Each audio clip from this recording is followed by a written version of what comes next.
Mode et design, je suis très heureuse de vous accueillir pour cette deuxième journée du festival et cette deuxième journée des rencontres FMD. Mon nom est Lolita Dandois, je suis journaliste mode et j'ai la chance cette année de faire partie de la brigade d'ambassadeurs. Je suis donc l'ambassadrice du volet mode et c'est pour cette raison que je suis ici. En fait, je vais vous présenter les gens qui vont être devant. Je vais commencer avec Stephane Le Duc, qui est journaliste, qui est le directeur de l'école de communication ProMédia et qui est le commissaire des FMD Rencontres depuis maintenant 4 ans, donc depuis les débuts de cette belle aventure de conférence. Et avec lui, on va avoir la chance d'entendre Caroline Issa, qui est la directrice du magazine londonien Tant, qui est bien connue sur les réseaux sociaux. J'espère que vous la suivez. En tout cas, moi, oui. Et aussi, vous l'avez peut-être vue en vous promenant en rue parce qu'elle est le visage de la nouvelle campagne de Burks. Et en tout cas, moi, je l'apprécie beaucoup. D'ailleurs, je devais porter autre chose. And she told me that I looked great, so I decided to stay like this.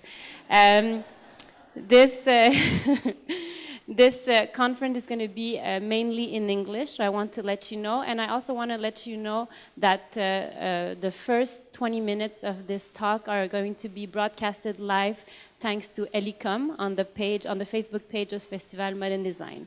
So I won't make you wait longer. Here are Stephane Le Duc and his guest Caroline Issa.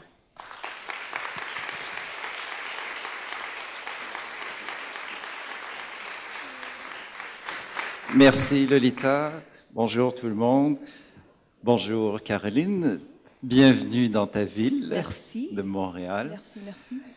It's very nice to have you in Montreal. I'm very happy. It's something I had in mind for a few years, and I'm very excited because so many people don't know you're from Montreal. Did you know that people are surprised? Well, first of all, I'm very honored to be here, so thank you, Stephane, for pursuing and getting me here. I think a lot of people don't know that I'm Canadian, or maybe some do, and that more specifically, I was born and raised in Montreal and had my wonderful childhood here. So it's so nice to be home and actually celebrating fashion and design and creativity here together. What is great, I feel you're a great ambassador somehow, because when we do read about you, you always say, I was born in Montreal, and people know that. I'm an incredibly proud Canadian, and I think all the values that Canada and Montreal especially kind of imbued in me, I take with me. I live in London now, and I have for the last 16 years, but I'm a very proud Canadian in London. But I must say I'm guilty, because I was one of the few that didn't know you were Canadian and from Montreal, and the one who told me was Stephen Jones, which was our guest. He's a great hat maker. And he came three years ago and he said, do you know Caroline? I said, yes, I know her from the pictures and all that. But then he said, well, first you should invite her, and she's so lovely. And then he said that you were from Montreal, and I said, then I must. And so we have a little message from him. That you will see on the screen, either in the back or in front. So Stephen from London, sing a little message. That's very sweet. Ouais. Bienvenue, Caroline à Montréal. Welcome, Caroline, to Montreal. I hope you have a fantastic time with Stephane. So sorry I can't be there, but love from London. That's good. That's good, actually. Stephen Jones, I'm sure you all know, he is literally the most incredible hat maker, and he is currently the one who does all of the hats for all the Dior couture shows and prêt-à-porter and Tom Brown. I mean, pretty much anyone on couture and runway works with him, and he's a very, very lovely and amazing gentleman. So I'm glad I'm taking his mantle here. Thank you. He did a few hats for the wedding, the Meghan Markle wedding as well. Yes, yeah. So he's a great man, a great designer, and very important in the history of fashion. So I'm very happy he took the time for us. It's great.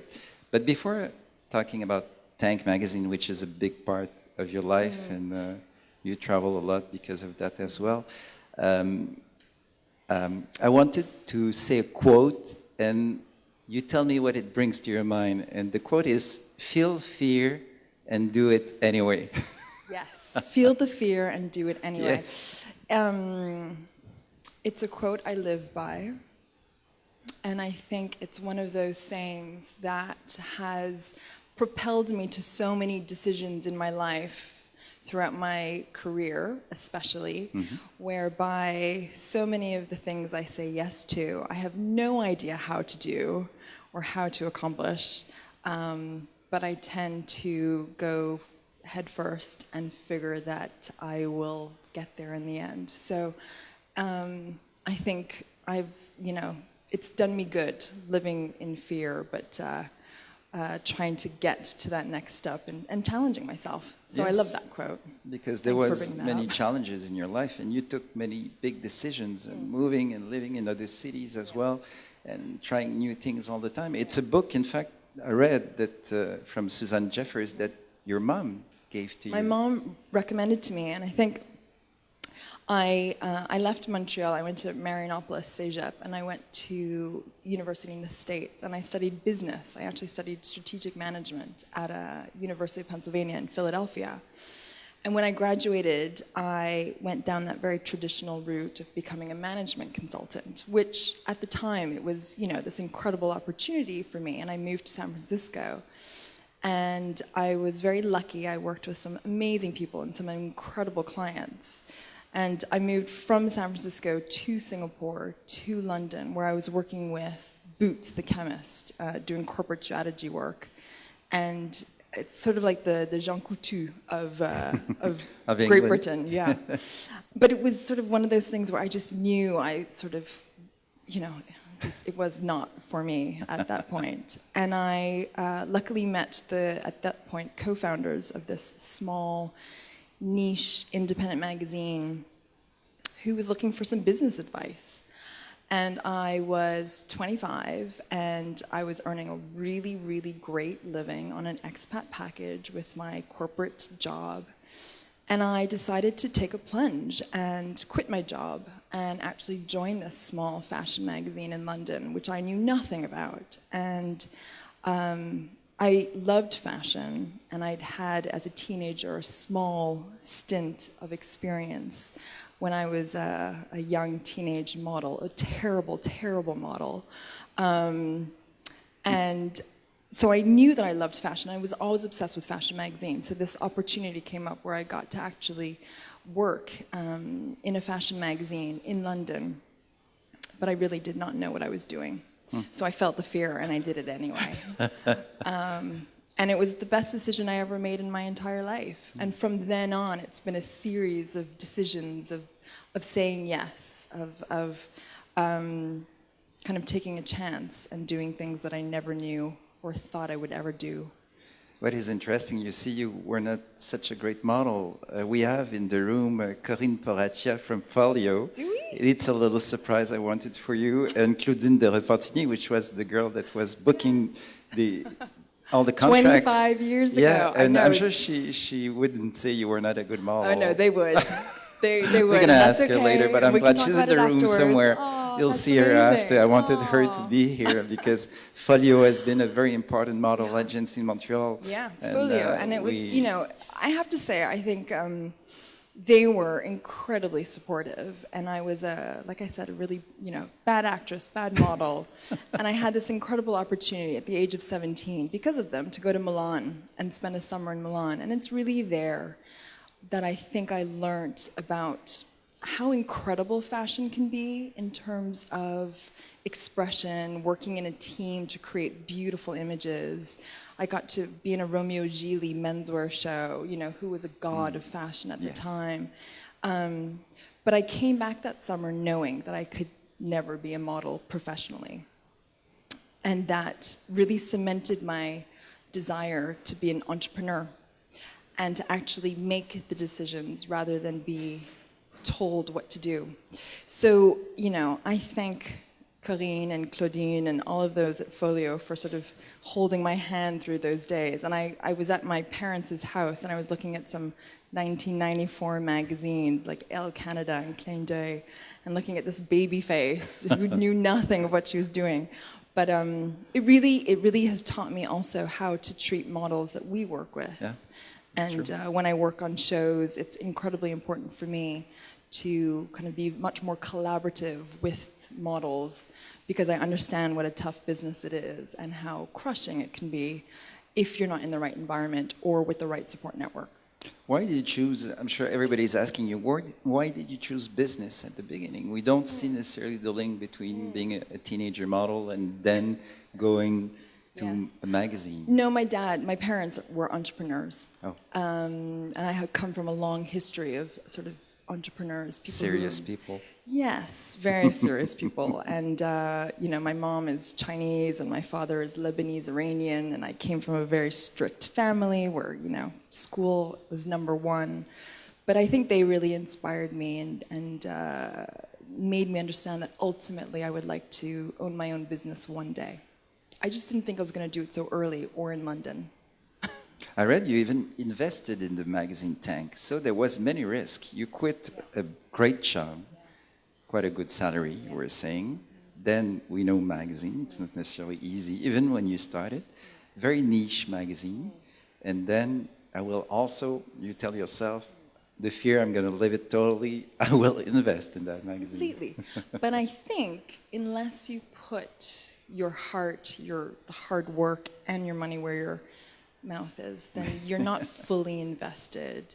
And I had saved a little bit of money as a young corporate management consultant, but it was really mostly time and energy, and I spent a long time working very, very, very, very, very hard trying to learn the business of fashion publishing. Tell us about the content of Tank, because what I found very interesting, because I read about the beginning of the magazine. For them, they didn't want any celebrity on the cover. The content, the writing was very important.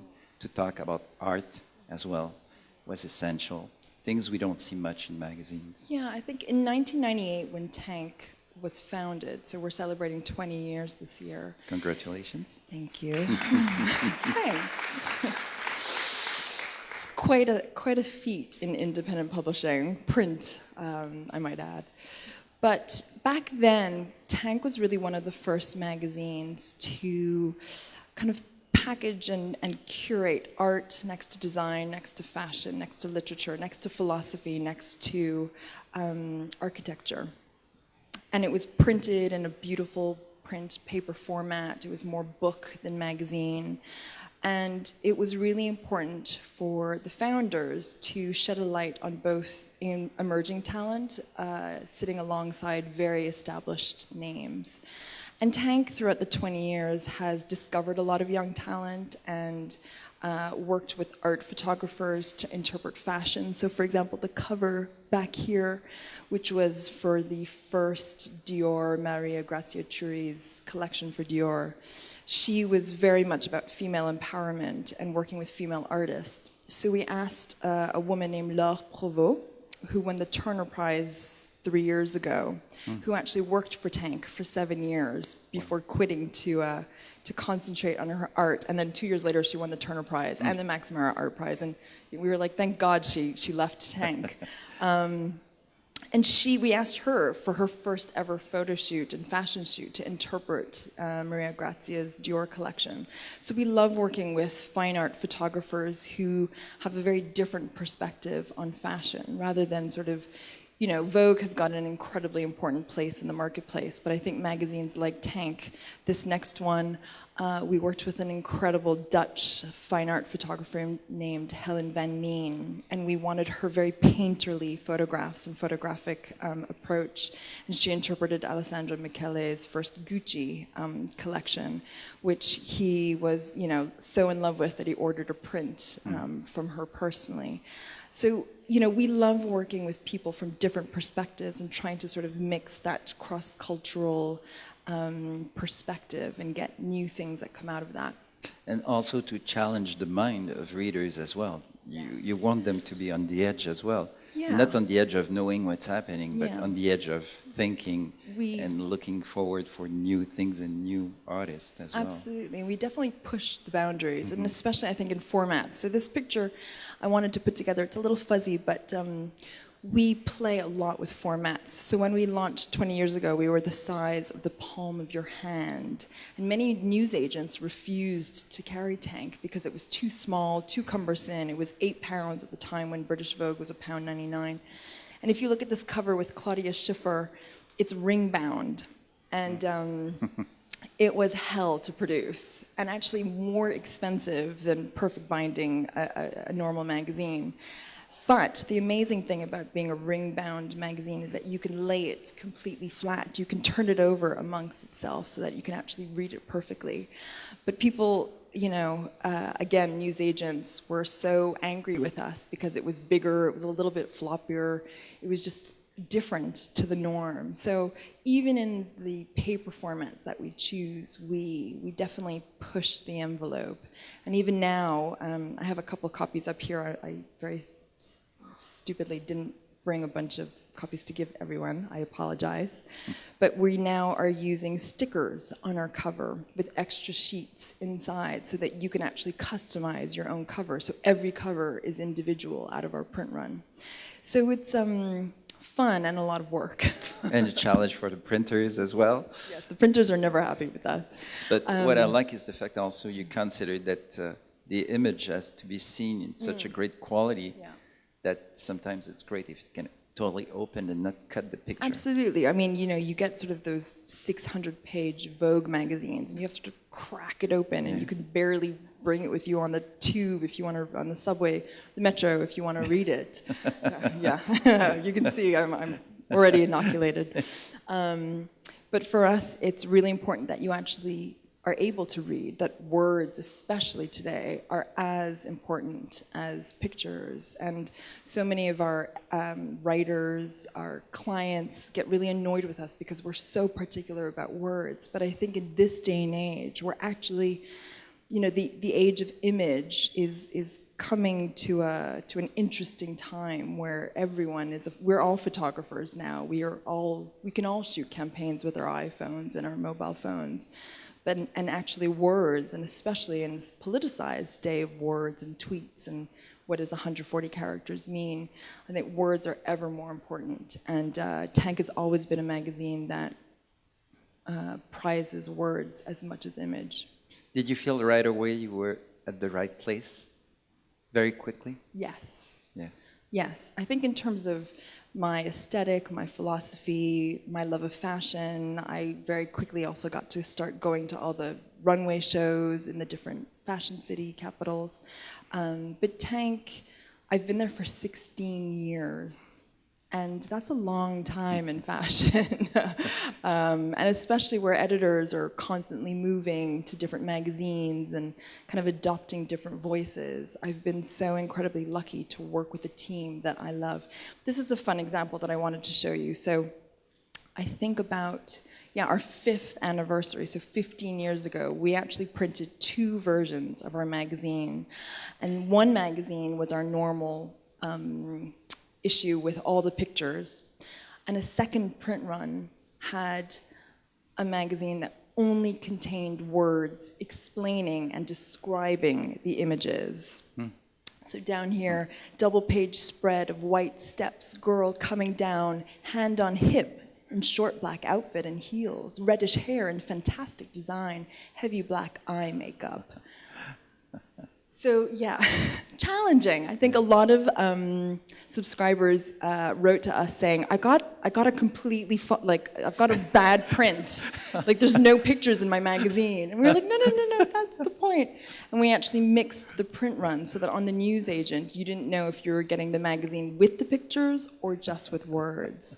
So really, again for us, the word was primal. And that was challenging. When I say keeping the readers on the edge, that's a very good example. And at the beginning also, there was only 5% of advertising that the owner, co-owner wanted that as well, which is something, is absurd sometimes. It is. In it a way. Still is absurd. I mean, I think our business model, when he founded it, was trying to escape from the constraints of advertising, which I actually would debate with. I actually think advertising is a beautiful thing. I collect magazines for advertising because I think it's such a every season, it's kind of a stamp of fashion time, and I love advertising and ads.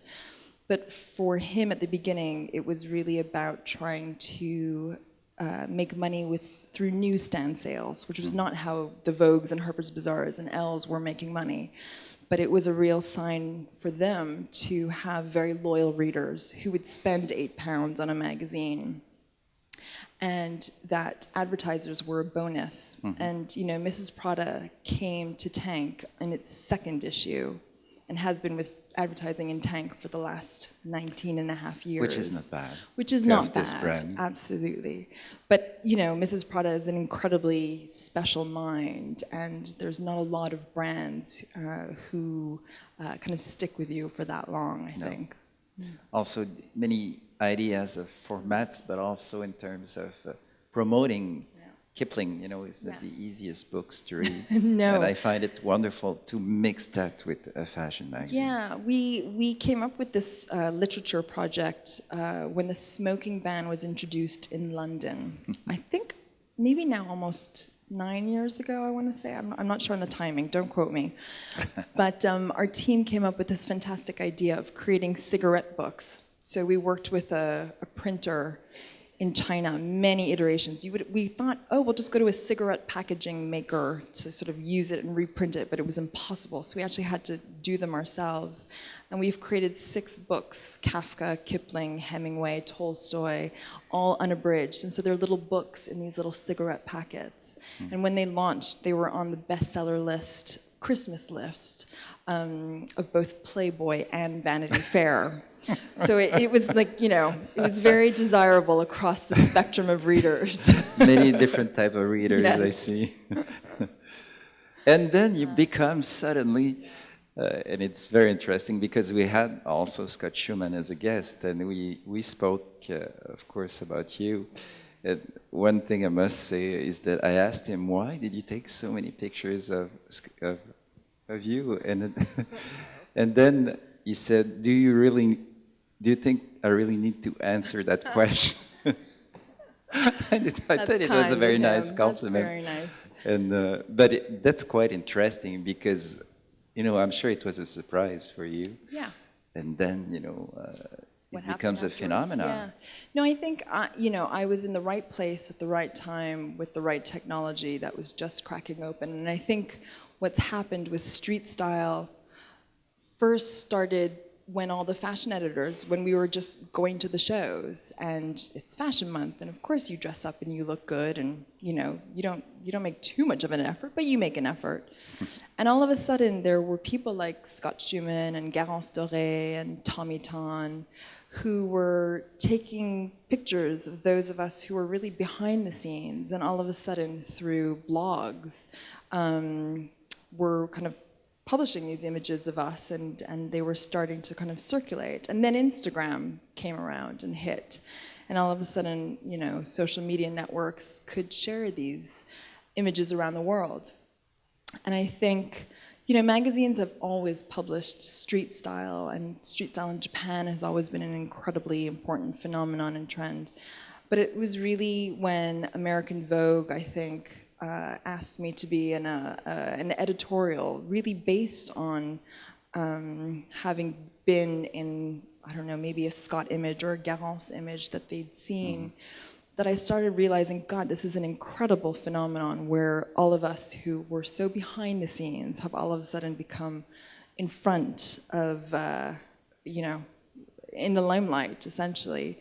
And when fashion stories and editorials started using kind of these street style images to talk about trends, it just kind of blew up into this thing that was completely unexpected. And also the power of the impact and people getting to know you and asking questions, I'm sure, and meeting those people and knowing about the magazine, which was great at the same time. Because it was an incredible platform, and for me it was always a platform that I never asked for, but it was an amazing way to spread the word of what I did in my magazine.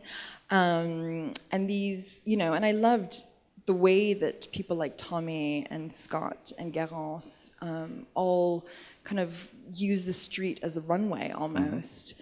So it's amazing phenomenon, and still one that is evolving every day. And it's really interesting to see who is now at fashion weeks in Paris and Milan, and for a while, Anna Della Russo and her incredibly amazing outfits that were so, joyous and celebratory of fashion. But she was changing in her car like every hour for every show. I'm sure. And I was like, I am not doing that. I don't have the time or patience or the wardrobe to change every but hour. still, you're pretty good, I think.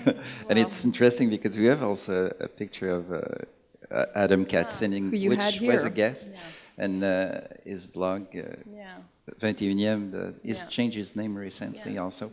But he told us that he never takes a picture of somebody looking at him, and he wants somebody in the action. And when I was taking or looking for those pictures, he really applies that even for you. Half the time I never know when people are taking pictures, and I find these pictures somewhere, or people send them to me. And he cuts your eyes sometimes and your head. And really, it's his way of approaching. And when you look at different photographers, you see even it's style. They have a style. Yeah, totally. And speaking about the clothing and how do you organize yourself? I'm fascinated by that because for guys it's easier, bring a jacket and you can change only your jacket. But you do have first an amazing sense of style, and I'm not surprised that they took so many pictures. You were on the list 2 times of the Vanity Fair Best Dressed list, and that's amazing.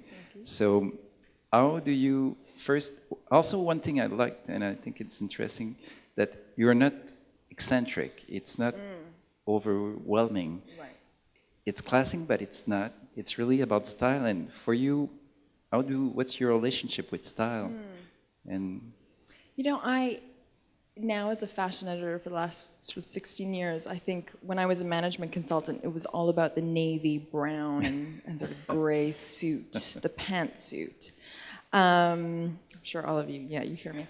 And now, I so appreciate designers and what they do to bring kind of visions to light, and how you can use fashion and jewelry to completely reflect your personality and change your mood and change an outfit. And I love how fashion can be an extension of who you are. And, my style is definitely sort of classic with a twist. I don't go crazy, but I love color, and I don't think I've worn an all-black outfit in like 10 years. And I love that about fashion, that there's so much choice, and I really try to support young designers as well as established brands that I love as well. And so I'm incredibly lucky in the sense that I get to discover so many amazing creators who make beautiful things. is there any names we should be aware of, and we should maybe some in London that you like that we should check? Or, God, there's so many. Yeah, I know. But sometimes we discover a new one and say, That's watch true. this one, you should... I don't know who's being sold at Essence or Holt Renfrew here, but I think there's, a young Lebanese designer named Rassil who makes incredible tuxedos, and she's just started making like the brightest rainbow suits, which is amazing. Simone Rocha, who's in London, is a real favorite of mine. But recently I judged the CAFA Awards this year for the first time, and I was so excited to discover a lot of young Canadian talent. And there was a great young jewelry designer that I met recently through that, because she won the Swarovski Award. Sophia, her brand is Sophia Zakia, I think, yeah. who creates beautiful jewelry. And I think she's really one to watch. And I think there's so much incredible Canadian talent here that could do so well both locally and internationally. And I love finding young talent and trying to support them. And then after a few years, you create a blog, a website also. Yeah. Because London. Yeah. That was something you needed to do, I suppose. And did you find it exciting for you? Was it a new challenge, a new way of approaching the media? Yeah, absolutely. Tank is such a print specific. We obviously have a website. We obviously update our website daily with new content and long form writing. But because London was really a platform for me that was digital first, video first, and I think video in this age of constant content is incredibly important when done right. But also, I think that there's so much stuff. There's just so much stuff being thrown at us on a daily basis of things that we're constantly getting messaged about. That for me, because as a magazine platform was just about trying to curate the things that you should actually care about. And our role as editors is to curate things that you should care about, that you should want to know more about, that you should discover. And so because London has been a real experimentation around video content, what makes engaging video content, what makes engaging social content, what makes engaging content, period. And I think there's a confluence, and I don't think anybody has quite cracked that yet, but we're all trying to figure out actually how do you make readers and customers and audiences interested in what you have to say, and where, how, when do you interact with them. So this is a purely digital project that I'm really excited and I think it's really important to find specifically kind of curated places of information. Yeah, that's one of the things I was wondering how you saw, deep content, short content, and sometimes very light and too light content. It's still a challenge because you have to adapt to the medium, and we're still discovering it, I suppose. Absolutely. I think that, I have had now experience in long form content. The magazine Tank comes out 4 times a year, and we actually have the luxury of time to think about who do we want to work with, what stories do we want to work on, a year in advance. Whereas with digital, all of us are being bombarded with so much content. But I do wonder, and I would be curious to hear our audience's thoughts on this too, that, I don't know, I find myself on Instagram kind of doing the finger flick. Yes. And I think that's a really sad and dangerous thing, where all of a sudden all that content is kind of, it's so overwhelming that so many of us don't have the time or attention to sort of engage with it anymore. So really trying to figure out what is that engaging content is sort of the holy grail for any content maker and brand. It's amazing. It's been 11 years now with this blog, this website. Yes, because and London, we really were sort of video first, and I think we were too early. And now kind of it's all about video. So what I like, you also have a brain section, and I love it because I said sometimes we think because it's digital there is no brain, no thinking. Absolutely. And the brain section does bring art, also Absolutely. exhibits. And culture. Yes. And fashion and art are so intertwined, and literature, and it's what makes our world tick. So for us it was very important to have that as well. And also, a few years later, you become a consulting for many different companies that are aware of the work you've done through the years, and in 2004, and you start creating content, I suppose, but also to go a bit deeper also, to give them advice. And Tank Form Consulting does exist, and you work with great companies. I wanted really to talk about that and to tell us maybe what you brought to the company, what advice you gave to them. Good question. It all depends, but Mulberry might be a good example. Yeah, when I joined Tank, they had won a pitch to create a magazine for Levi's, which was a premium magazine that they actually sold in all the premium denim stores at the time. And they had also done a lot of perfume packaging design for Mr. Armani and Stella McCartney and for YSL Beauty.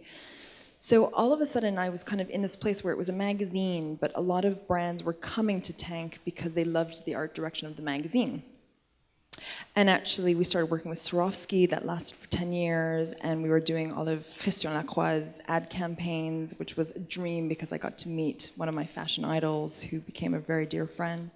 So throughout my career at Tank, we've really developed Tank Form as a creative agency, kind of using our knowledge around engaging content and diversifying that into producing and conceiving and art directing ad campaigns or social media campaigns or content creation. We used to do a lot of publishing, custom publishing for brands. And so in for example, we've kind of shared some here. In 2015, the owner of Mulberry, she was in between creative directors and really needed to kind of make a statement. And at the time, the CEO had left. They had lost something like 70% of their sales because they had jacked up the prices of what used to be really affordable Mulberry bags to kind of luxury level.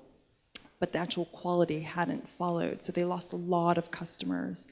So what we suggested was to kind of go back to their roots, and we started working with Inez and Vinood, and we brought Georgia May Jagger on board, who was a real English rose, to kind of really emphasize this idea of Mulberry as a British brand, and kind of went back to some of their most iconic, you know, the Paddington bags, or no, I think that was called the Alexa, I can't remember now.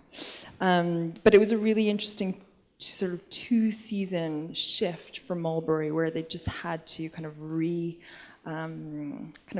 put a stake down in the ground and say, okay, this is where we're going again, and kind of reestablish a new image for themselves. And this was the second season where we worked with Alistair McClellan. Again, we wanted to work with Georgia May Jagger and just make sure that the sort of Britishness kind of came through. That's interesting. Also. Todd's, yeah. I again, another reason, another way that I just said yes, even though I had no idea what I was doing, was I had met Alessandra Facchinetti. Feel the fear, and did it anyway. I had met Alessandra Facchinetti, who, when Tom Ford left Gucci, took over Gucci for a few seasons. She had done Valentino, and she was anointed the creative director of Todd's, who for the first time wanted to really create ready-to-wear after sort of some small capsule collections with Derek Lam. And we had met a year before and became friends. And when she was announced as the creative director, she gave me a call and said, look, I know you're not a stylist, but I would love to work with a woman who appreciates fashion, has got a busy lifestyle, and I want you to help me develop these ready-to-wear collections for Todd's. And I said yes, even though I had no idea what that meant. And knowing great designers, you know, Christian Lacroix and all those people, I'm sure there was the fear of not being that good. Of course, Yes. of not having studied fashion, of not having ever styled a shoot for my own magazine, you know, of not really having styled and knowing what that meant, or being a product consultant. But actually, she gave me a lot of faith, and for 3.5 years and 7 or 8 shows that I actually styled on the Milan runway schedule, we created some really beautiful, beautiful clothes together, and tried to establish Todd's as kind of the Italian Hermès, you know, really luxury craftsmanship. And I also did all the styled all of their ad campaigns, and that was an incredible learning curve too, because, like I said, I'd never done it before. But she gave me the faith that I could. Amazing result. Yeah. Escada, interesting company Escada, as well. yes. We have an amazing, huge Escada store here. Yes. And, you know, I remember it. And actually, I know the owner of the brand who bought it 8 years ago. And she recently has hired a new creative director who spent 8 years at Burberry under Christopher Bailey, and the last 3 years as the creative director of Hunter. And she hired him, and she gave me a call. She said, I've got this amazing guy who I want to relaunch the sort of spirit of, you know, 1980s Margarita Lai, color and joy and beautiful clothes for businesswomen. You're a businesswoman. Can you come help him? I said, sure, okay. It's obvious. Yeah, completely. So his new collection has literally just launched in store, and it's really beautiful, and I have such high hopes for what he's going to do for the brand. So I work with him on some of the product and, again, on his lookbooks. And it's a very fun project to work with such an iconic brand. Are they faithful usually when one of the first project does well usually, or they change quickly? They can be. Yes. I think when I think the team works well together, usually teams like to stay together, which is why you see, you know, Inez and Vinood shooting with the same stylist team all the time. Or, you know, I think when successful teams work well, they continue. Crystallize, this was a project we did for Swarovski, which was one of our agency clients. We loved working with Swarovski, and we did it for 10 years on all sorts of projects, from magazines to ad campaigns to films to even swimming pool tiles. We developed the first ever crystal swimming pool tile, which they've kind of put into other swimming pools. So as you can see, we do things that we don't know how to do sometimes, but I think when you work with a team who are incredibly creative and have a huge love of design, it's easy to understand how you can relate storytelling to product. And that's, I think, the thing that I love about working at Tank, is that we're storytellers, whether that's in an ad campaign or in a social media piece of content square or a swimming pool. You never felt it could compromise the magazine, people thinking, well, she does advertise and work with another company? No, and it's interesting. A lot of the brands we work with now don't even know about the magazine. So I think there's something about being a great storyteller, that if you can work with clients who want to tell stories with you, then I think you're in a great place. And it whether you have a print magazine or an Instagram account, it doesn't really matter. You said you worked 10 years with Swarovski. Yeah. Speaking of being faithful, this company Yes, it went very well with the team. Yeah, no, it was an incredible time when sort of you saw crystals everywhere. One thing we heard here, and we were very happy to read about that, and we were very proud, is the Nordstrom association and collaboration. It's really your own collection with them. I mean, again, feel the fear, do it anyway. This was an incredible opportunity where this is like full circle. So when I moved to San Francisco, my first ever client was Nordstrom. And I was an analyst dealing with all the numbers, and I was working on the petite and plus size number strategy for my company, who Nordstrom was their big client in the San Francisco office. And I did that for 6 months. And when I left my old company, Maricon, I stayed in touch with the big partner, who was very, very kind and a mentor to me. And I guess 6 years ago, he left consulting and he became the strategy director for Nordstrom. And he called me up, because we'd kept in touch, and he said, "You're my only fashion friend. Come to Seattle, meet Pete Nordstrom. I think you'd really get along." And I said, "Okay, sure, why not?" And I went, and it took 2 years before this idea kind of came about, of discussions. Maybe we were going to do some content or help with the website or do some publishing. And in the end, they asked me to create with one of their labels that they wanted to launch for sort of on the luxury sort of floor, so sitting next to Oscar de la Renta and Carolina Herrera and Proenza and Jason Wu, all these incredible designers. They asked me to work with their in-house team on the Nordstrom label, Nordstrom Signature. And so for 2 years and 8 collections, I actually got to design my dream closet. And that was a pretty incredible. Yes, thank you. it is. Thanks.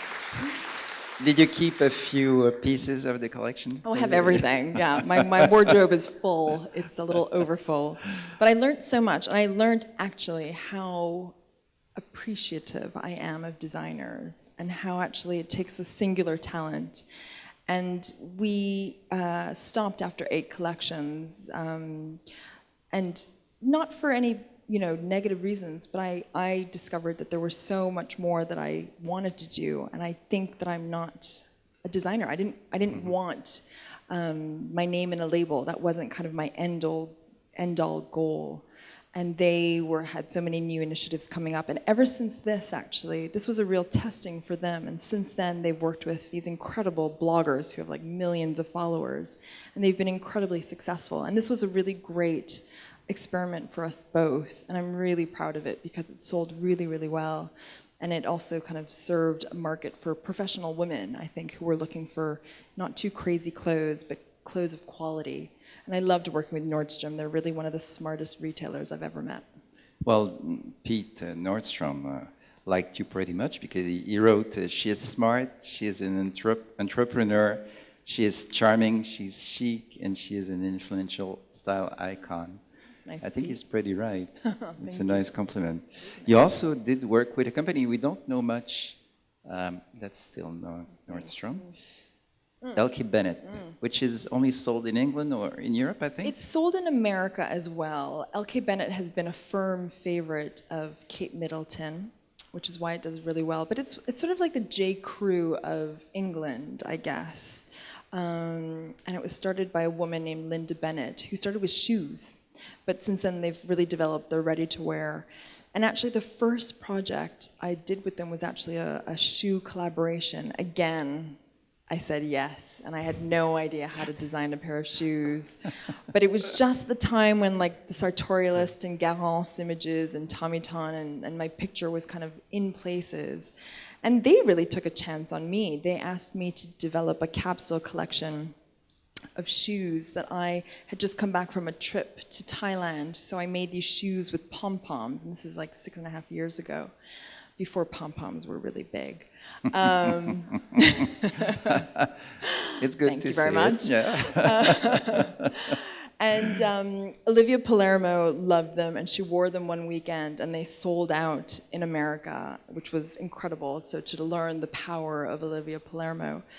And funnily enough, Theresa May, the Prime Minister of Britain, she's been known for her shoe collection, and she constantly wears a pair of the shoes that I designed for all of her incredibly important Even meetings, for including meeting the French president, François Hollande. So every time she's pictured, like, I don't know, meeting Monsieur Hollande or another prime minister, my parents are like, oh, she's wearing them again. And you're like, she should invest in a new pair of shoes. I think she keeps resoling them, so good for her. Or you should do a new line. Maybe I so should she do a has new line. shoes of you. Yes. But it's really funny. And again, you know, I had no idea how to design a pair of shoes, but I think when you are surrounded by so many creative people, you kind of just start understanding the power of mood boards and influences and inspirations. And that was a really fun project that really kicked off this idea and gave me confidence that I could say yes to things like Nordstrom afterwards. And I'm sure you do like to learn and be challenged at the same time. Yeah, absolutely. I think if you're not challenged and if you're not learning, then you're in the wrong place. And for me, I'm learning every day new things. And maybe it's the nature of my job, and I definitely am a multi-hyphenate at this point.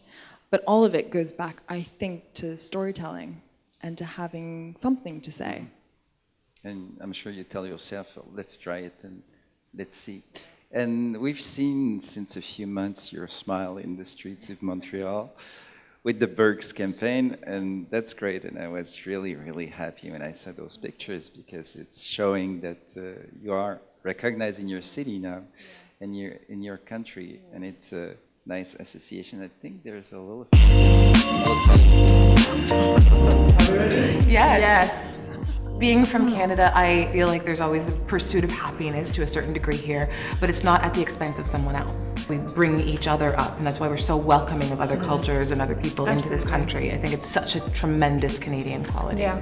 I think Canadians have got such a pioneering spirit, there's such entrepreneurism, and that really emboldened me to have a business of my own. The changing position of women is spectacular. It's mind-blowing, the changes that have been made. Jewelry is such an incredible way to express, whether that's like small, you know, dainty for one night and then huge statement pieces for another, or on the red carpet, you know. Well, even look at how it can translate a look. Like we're wearing the classic Canadian tuxedo. But you throw on some diamonds and I'm ready to go. I'm ready to go. Out the door. Yeah.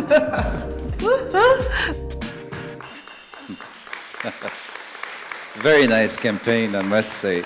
Very natural as well. That's what I like about it, because we associate very often jewels with something very opulent. Absolutely. And wearing jeans and very And relaxed. that was, you know, the incredibly exciting thing. I actually, a year ago, almost a year ago, Burke's launched in Britain, in England. And it was then at the embassy, the High Canadian Commission, that I actually met Jean-Christophe for a second, but more importantly, Eva Hartling. global marketing director. Yes, exactly. And She's more. in the room. And more. She's everything. And it was really there where I connected with Berks, and I was so excited to hear that they were coming to England, because Berks for me represented this total icon of Canada and Canadian design and innovation. And Eva and I kind of started talking, and it was around the time where they were looking to potentially do a new campaign. And I was like, well, can we potentially participate and pitch for this? And, you know, while we were sort of coming up with the idea around, okay, well, how do we approach this sort of incredibly, you know, iconic brand, sort of one of the biggest Canadian brands that exists, you know, Part but of also the history as well. absolutely, Here. but also try to kind of touch upon, you know, the changing ways that, you know, women are now buying jewelry for themselves. You know, when's the last time we waited for someone to buy jewelry for us? No, we're buying it for ourselves. And also, you know, how incredibly exciting and talented so much Canadian talent, I guess, is coming out of here. Yes. And we came up with this idea around Canadian Rhapsody, around really celebrating all this incredible talent that's coming out of Canada, including icons like Berks. And, you know, Berks and Eva took a chance on us. And so we were able to create this wonderful campaign, really, to celebrate women. It was an all, you know, the photographer, Caitlin Cronenberg, is female. We were looking for Canadian talents that were sort of exported worldwide, were worldwide names. And Amanda Brugel, The Handmaid's Tale, which I was obsessed with and just finally watched the finale like last week in Britain because we're really behind. You know, she was a perfect match because she had already had this really wonderful relationship with Berks. And as we were looking for the second talent, you know, they very, very kindly said, "What about you?" And I was like, oh God, I don't know. But yes, why not? Feel the fear. Feel the fear, do it anyway. And also, I was so incredibly honored because Berks has such meaning to me throughout my childhood. It was always that thing that you sort of, you know, were treated with during special occasions, or sort of that brand that you always aspire to own something from. And associated with Montreal. And as associated well. with Very Montreal, much and so. to represent Canadians Yes. abroad, you know, was an incredible honor. So I couldn't really say no, even though it's really weird to come up with the idea and be in the campaign. But it's been such an amazing thing, and so many friends from my high school have have sent me pictures of me in the streets of Montreal. That's the one. Yes, and it really is an incredible honor, and it's so wonderful because I think, you know, what they represent in terms of the diversity of casting, I think in terms of really celebrating women and empowering women and kind of recognizing that you can wear diamonds with a Canadian tuxedo or jeans and a great shirt. You know, I think Berks is really kind of pushing forward the idea of where luxury jewelry is going. So it's been a real honor working with them on this. Is it also something you wanted that people would relate to you as somebody that can be very relaxed, very natural as well? I hope so. I don't know. I think we definitely, you know, I think Canadians abroad take pride in the fact that we're just nice people, and we represent that niceness and the relaxedness and the openness and sort of the curious and the diverse. So I think it was really important to carry that image, and especially when, you know, Meghan Markle is a loyal wearer of Berks, and really I think the message of bringing that Canadian design and innovation and the impact it naturalness. has on Yeah. Canadian designers as well. It's Absolutely. promoting them It's a elsewhere. wonderful thing to see it kind of on the international scale. I want to thank Jean-Christophe Bédos. I don't know if he's in the room. I think he might be. But he's the one that I asked for you to be in Montreal, and he helped me a lot. And I'm very happy it worked out as well. Thank and you. The chance Thanks, we Paul. had, because some were discovering you as well. Yeah. One thing you like very much is question from the audience, because I know there are many subjects we can talk during a conference, but there are also sometimes maybe more precise questions. And we have somebody that with a microphone that can be Any there. questions? And I'm sure there is some maybe young bloggers that want to be informed or inspired. as well. Yeah, you see one? Yeah. Is there a microphone for her or him? You might have Maybe to- we can hear and we can repeat the question if you speak Oh, yeah, loud there's enough. somebody going there. Microphone is almost there. Hello. Hi.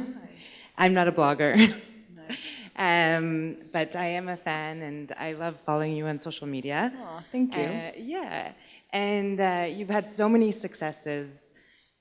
It's astounding. And I think I'm also an entrepreneur, and I think as an entrepreneur, there's so many failures actually, and those kind of mark experience and the thing that you learn the most about.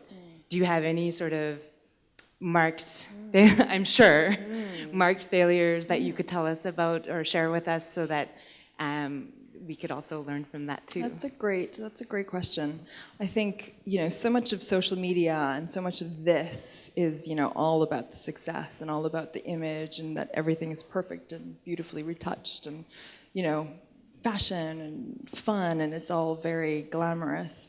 I think owning a business is incredibly challenging, and I think the thing that I learned as an entrepreneur is that the highs are incredibly high and the lows are very low. And I think, back in 2008, when the crash, sort of the economic crisis hit globally, I think as an independent publisher, we were very, very, very nervous about what the future of print might lead to. And, we had to go down to 2 issues for a couple of years instead of the 4 that we printed. And it was really also an amazing time, because I also think where there's huge challenge, there's huge opportunity. And it was really a time for us to really focus in on, like, what do we actually stand for? What do we want to create? And how are we going to keep our product kind of selling so that we make sure that we can kind of come out of this economic crisis and survive? And, we had to make tough decisions, like going down to 2 issues a year. But I think that when you have times of sort of big questions as to, like, the nature of your business, what do you stand for? What do you actually want to do? How do you want to produce this? And, I tried to keep my team so that we weren't letting anybody go. And how do you fill that time up? Do you take more jobs maybe that you might not necessarily think are the most glamorous clients to have? All those kind of things kind of come into play. And I think that, nobody ever tells you that businesses are based on the people you have, the team you have, and the cash flow. And managing both are incredibly challenging. And I think, nobody ever remembers, or nobody sees the time when I'm, like, sitting with my bookkeeper going, like, what's the cash flow for next month again? And instead they're just seeing sort of me in China, wearing a beautiful dress on my Instagram. So I think luckily, I don't think of anything as failures, but I definitely have many challenges running a business anywhere, and I think anybody who has a business would understand that. Thank you. Somebody else? No? Do I see? Yes, somebody, I don't know which row. It's on the, yes, the microphone is almost there, yes. Hey, Caroline, I loved your stuff. Like, I seen the Sam Contest, like, interview that you held, and I just thought that was amazing, and you got, like, Helen Van Veen, too. Like, it's Thank you. pretty crazy. Like, and I love the graphic design, too. Thank you. Yeah, so my question is, how can, like, dishwashers and janitors get a hold of Tank? Get Get a hold of you guys. You can email us at editors@tankmagazine.com. Okay. Somebody should be answering that. We'll test that I know, tonight. yeah, seriously. I'll be on the lookout. But there's so many ways, and there's also submissions at tankmagazine.com if you're creative, photography, or writing. And we do always look for new talent globally, so we're always on the lookout. So those 2 ways. We're in. Yeah. Thank I look you. forward to receiving your email. Thank you. We have time for one last question. Yes, there is one.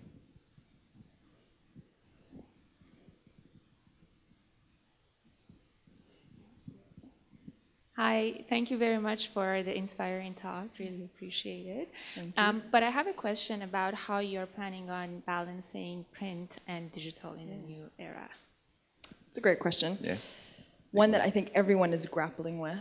I don't see them as fighting. I see them as completely complementary. I think you can't only have print. I think you have to have a digital element to it. But I actually think that for us, for example, with the Tank magazine, which is so print-based, and you know, my team are like obsessive about the papers and the sticker paper, and I'm like, just get over it, it's fine. But no, I think, you know, the smell of it and the feel of it is as important as what we decide to publish on a daily basis. But we're trying to do actually long-form writing rather than short-form or clickbait kind of content. But also, I think most interestingly enough with Tank, 7 years ago, we launched an app called the Fashion Scan, which was, again, way before its time, maybe a little too early. But the app is a visual recognition app.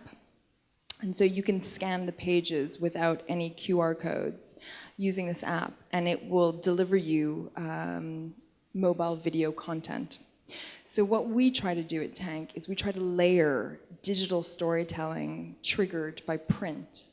And we really think that actually you can have video that sits next to kind of content. We do a travel issue every winter, and a lot of the places on the page, if you scan them, you might actually get the hotel link, or you get more information about the city that we're talking about, or you might get the video of our author kind of on his crazy car ride journey throughout Italy.